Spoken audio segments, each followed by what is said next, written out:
സുഹൃത്തുക്കളെ, ഇന്ന് ശാസ്ത്രം അത്ഭുതകരമായി വളരുകയാണ്. ഭൂമിയുടെ രൂപവും ചലനവും മനുഷ്യൻ വ്യക്തമായി മനസ്സിലാക്കിയിരിക്കുന്നു. നാം ബഹിരാകാശത്തേക്ക് യാത്ര ചെയ്യുന്ന കാലത്താണ്. ഉപഗ്രഹങ്ങൾ ഭൂമിയെ ആയിരക്കണക്കിന് തവണ ചിത്രീകരിച്ചിട്ടുണ്ട്. ആ ചിത്രങ്ങൾ എല്ലാം പറയുന്നത് ഒരേ കാര്യം: ഭൂമി വൃത്താകൃതിയിലാണ്, പരന്നതല്ല. പക്ഷേ ഇന്നും ചിലർ പറയുന്നു ഖുറാനിൽ ഭൂമിയെ പരന്നതായി പറഞ്ഞിരിക്കുന്നു എന്ന്. അത് തന്നെയാണ് യഥാർത്ഥ ശാസ്ത്രം എന്നും. പക്ഷേ ഈ വാദം ശരിയാണോ? അല്ലെങ്കിൽ ഖുറാൻ എഴുതിയ കാലത്തെ മനുഷ്യന്റെ അറിവില്ലായ്മകളെ ശാസ്ത്രമാക്കാനുള്ള കപടശ്രമമോ? നമുക്ക് നോക്കാം. സൂറത്ത് നബ ആയത്ത് 6. ഞങ്ങൾ ഭൂമിയെ വിശാലമായ വിസ്താരമായി ആക്കിയില്ലയോ? ഇതാണ് ഖുറാനിലെ വാക്യം. ചിലർ ഇതിനെ ഭൂമി പരന്നതാണെന്ന് തെളിവായി പറയുന്നു. പക്ഷേ മിഹാദ് എന്ന അറബി പദം വിശാലമായ സ്ഥലം, വിശ്രമിക്കാൻ അനുയോജ്യമായ സ്ഥലം എന്നർത്ഥമാണ്. ഭൂമിയുടെ ആകൃതിയെക്കുറിച്ചല്ല. അന്നത്തെ മനുഷ്യന്റെ പരിമിതമായ അറിവിലാണ് ഈ വാക്കുകൾ. അവൻ കണ്ടതുപോലെ ഭൂമിയെ വിവരണം ചെയ്തതാണ്. സൂറത്ത് ഗാഷിയ ആയത്ത് 20. ഭൂമിയെ എങ്ങനെ വിരിച്ചു വച്ചിരിക്കുന്നു എന്ന് അവർ നോക്കിയില്ലയോ? ഇതും പലരും പരന്ന ഭൂമിയുടെ സൂചനയായി കാണിക്കുന്നു. പക്ഷേ അത് ശരിയല്ല. ഇവിടെയും പറയുന്നത് അന്നത്തെ മനുഷ്യന്റെ അനുഭവമാണ്. മരുഭൂമിയിൽ നിന്ന് നോക്കുമ്പോൾ ഭൂമി പരന്നതായി തോന്നും. അതാണ് അവൻ പറഞ്ഞത്. അത് ശാസ്ത്രമല്ല, അനുഭവത്തിന്റെ കവിത മാത്രമാണ്.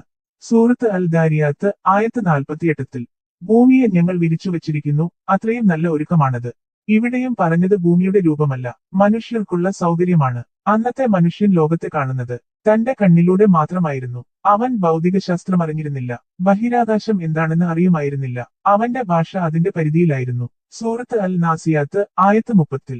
ഭൂമിയെ ഞങ്ങൾ ദഹഹ ആക്കി. ചിലർ പറയുന്നു അതിന്റെ അർത്ഥം ഭൂമിയെ പരന്നതാക്കി എന്നാണ്. പക്ഷേ ദഹഹ എന്ന പദം താറാവിൻ മുട്ട പോലെ എന്ന അർത്ഥമാണ് നൽകുന്നത്. അത് വൃത്താകൃതിയുടെ സൂചനയാണ്. അന്നത്തെ മനുഷ്യന്റെ അറിവില്ലായ്മക്കിടയിലും അവൻ പ്രകൃതിയെ നിരീക്ഷിച്ച് പറഞ്ഞത് അത്രയേ ഉള്ളൂ.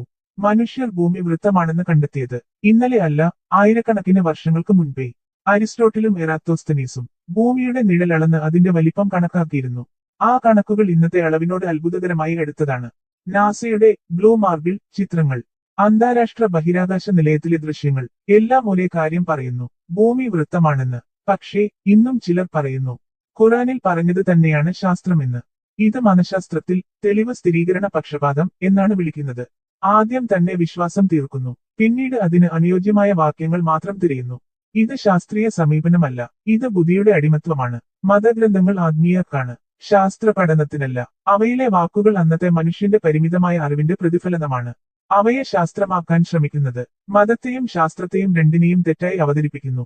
ശാസ്ത്രം നിരീക്ഷണത്തിലാണ് നിൽക്കുന്നത്, പരീക്ഷണത്തിലാണ് അതിന്റെ ബലം. തെളിവ്, പരിശോധന, ആവർത്തനം, ഇവയിലൂടെയാണ് ശാസ്ത്രം വളരുന്നത്. വിശ്വാസം മനസ്സിൽ നിൽക്കട്ടെ, പക്ഷേ ശാസ്ത്രം വസ്തുതയിൽ നിൽക്കണം. കപട ശാസ്ത്രവാദങ്ങൾ മനുഷ്യനെ പിന്നോട്ടാണ് നയിക്കുന്നത്. ചോദ്യം ചോദിക്കൂ, തെളിവ് അന്വേഷിക്കൂ. അതാണ് ജ്ഞാനത്തിന്റെ യഥാർത്ഥ വഴി. വീഡിയോ ഉപകാരപ്രദമാണെന്ന് തോന്നിയാൽ ലൈക്ക് ചെയ്യൂ, പങ്കിടൂ. നിങ്ങളുടെ അഭിപ്രായം കമന്റിൽ പറയൂ. സത്യത്തെ തേടുന്ന യാത്രയിൽ വീണ്ടും കാണാം സുഹൃത്തുക്കളെ.